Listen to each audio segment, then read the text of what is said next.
Our programs offer many languages. Please visit suprememastertv.com/schedule. Nos programmes offrent plusieurs langues. Veuillez visiter suprememastertv.com/schedule.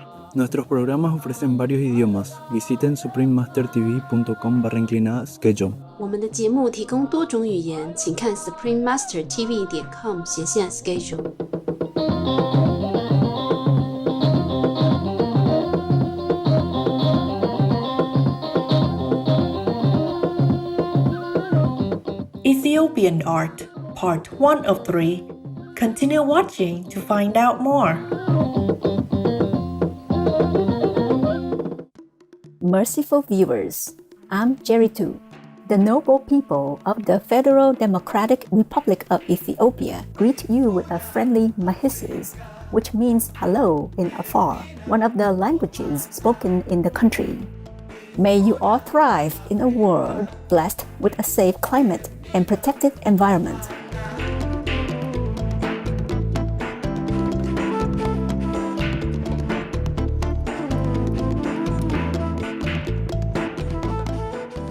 Welcome to our program, Ethiopian Art, Part 1 of 3. The Federal Democratic Republic of Ethiopia is a landlocked country located in East Central Africa. With over 116 million inhabitants, Ethiopia is the second most populous nation on the African continent. Its first recorded civilization dates back to around the 10th century BC, when the Kingdom of Damoth was established in the Tigray region of northern Ethiopia and Eritrea.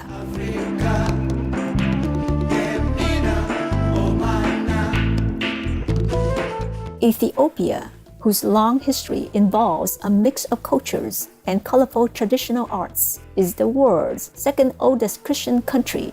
According to the 2007 national census, nearly half of the population is Ethiopian Orthodox, while the other half consists of Muslims and a small group that believes in an ancient form of Judaism.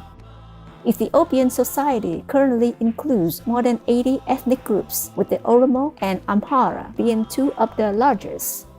The country's many religious cultures have nurtured diverse art forms, such as traditional architecture, household crafts, painting, music, dance, and making musical instruments.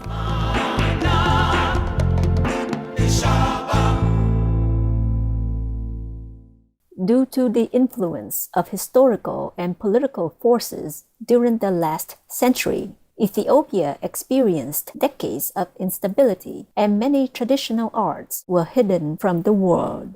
With little impact from outside, Ethiopian traditional arts were able to create unique stories and techniques that are closely related to ancient times. Recently, Ethiopia has experienced an economic boom, and a call for development of the arts and culture has arisen.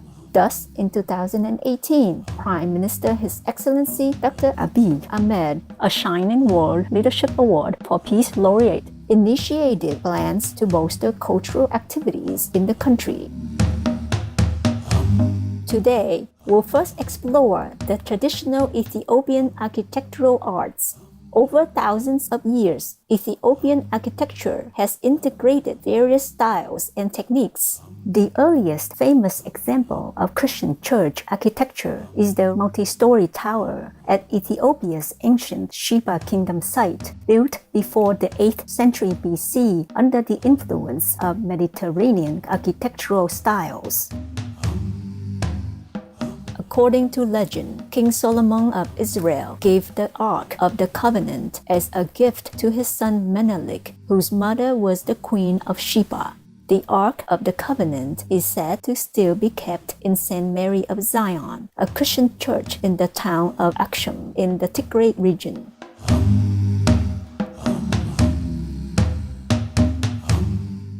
Since then, the architectural style and construction techniques of stone masonry have been used to build housing in the region.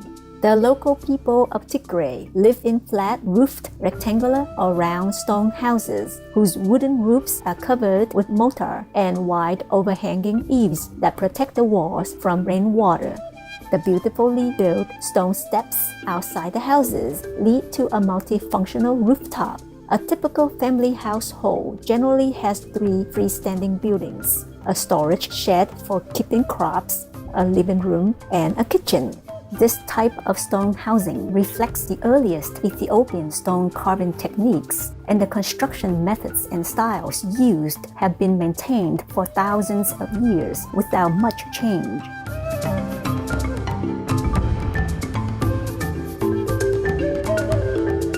In the 4th century BC, ancient Ethiopian architecture flourished during the Aksumite kingdom. As one of the earliest cultures to adopt Christianity, Ethiopia possesses church architecture characterized by medieval European church styles. Throughout the medieval period, especially from the 10th to 12th centuries, Ethiopia's churches were carved out of solid rock. In 1978, the country's 13th century Lalibela rock-hewn churches were recognized as a UNESCO World Heritage Site. Situated in a mountainous region in the heart of Ethiopia, Lalibela is a holy place of pilgrimage for Ethiopian Orthodox Christians. It is also known as New Jerusalem and consists of 11 medieval monolithic cave churches carved out of rock. Furthermore, the nearby village consists of traditional-style circular houses known as Ethiopian toko. The magnificent rock-cut churches formed out of the local mountains are among the oldest buildings in the world still in use. These architectural wonders reflect the high rock-carving skills, wisdom, and pious spirit of the ancient Ethiopian people. Blessed viewers, we'll now pause for a moment to hear an important message. We'll return shortly. Please stay tuned to Supreme Master Television.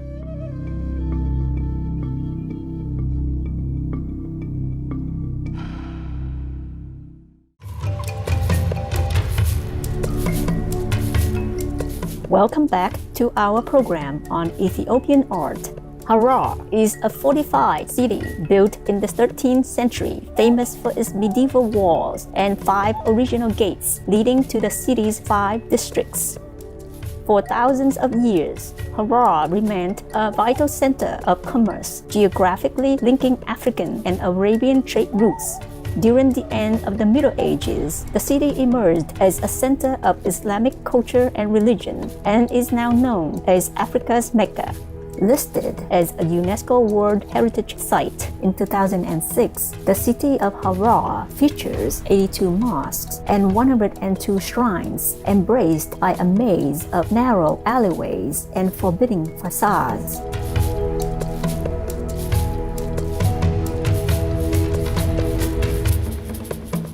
Ethiopia is one of the oldest civilizations to design city architecture with elements that reflect a love for animals. The fortified walls of Harar city incorporates small holes designed to allow hyenas to enter the city at night. Harar is a rare example of a relatively well-preserved historical town that has kept its ancient traditions, urban fabric, and rich Harari Muslim cultural heritage up to the present day.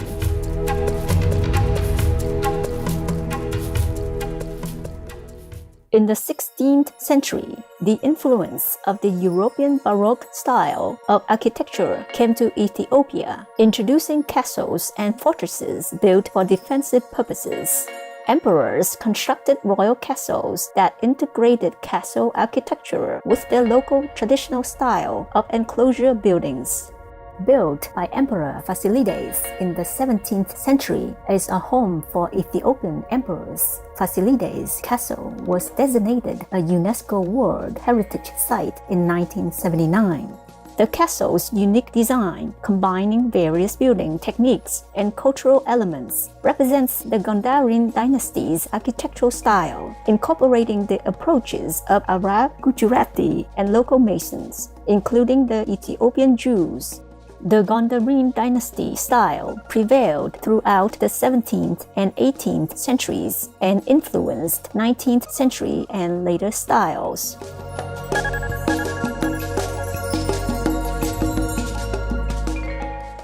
Another amazing architectural style in Ethiopia features woven houses built by the Dorzi tribe.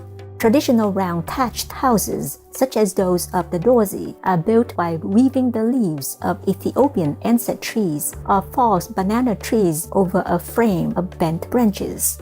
As recent scientific research shows, a house with a round exterior shape has a minimal surface area to lose or gain heat. Winds naturally flow smoothly around the house with little air leakage. By using readily available materials from nature, Ethiopians of earlier times are believed to have built some of the world's most climate-adapting, sustainable, and biodegradable buildings.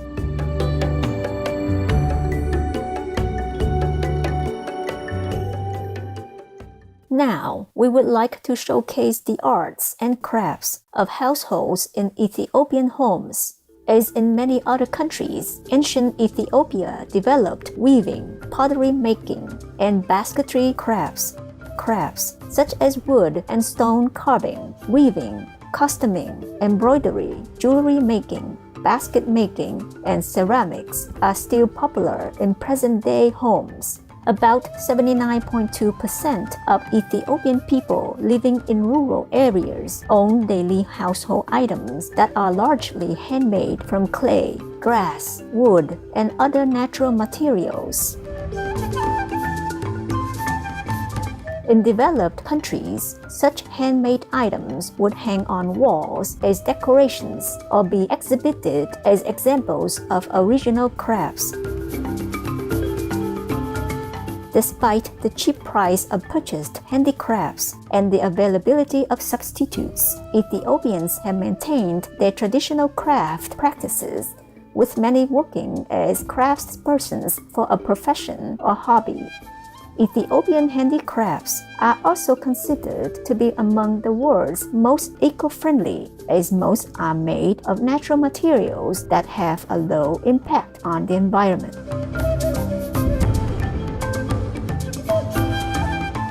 Traditional Ethiopian weaving skills produce extremely strong materials, including weaving textiles with fibers, weaving leaves to reinforce roofs, and baskets made from combining different natural materials. Members of the Dorzi tribe are renowned throughout Ethiopia for their weaving traditions and skills.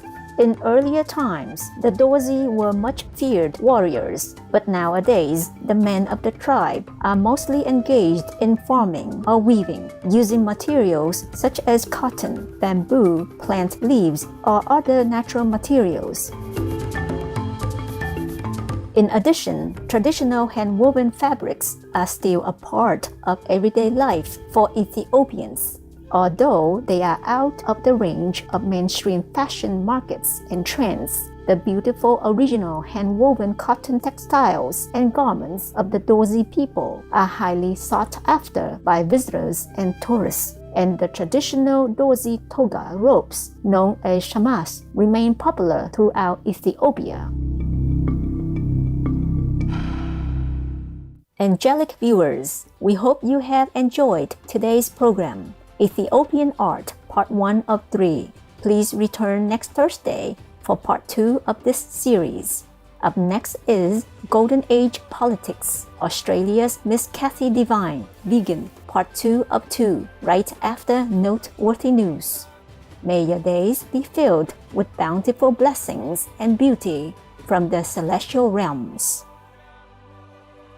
Our programs offer many languages. Please visit suprememastertv.com/schedule and suprememastertv.com/AJAR.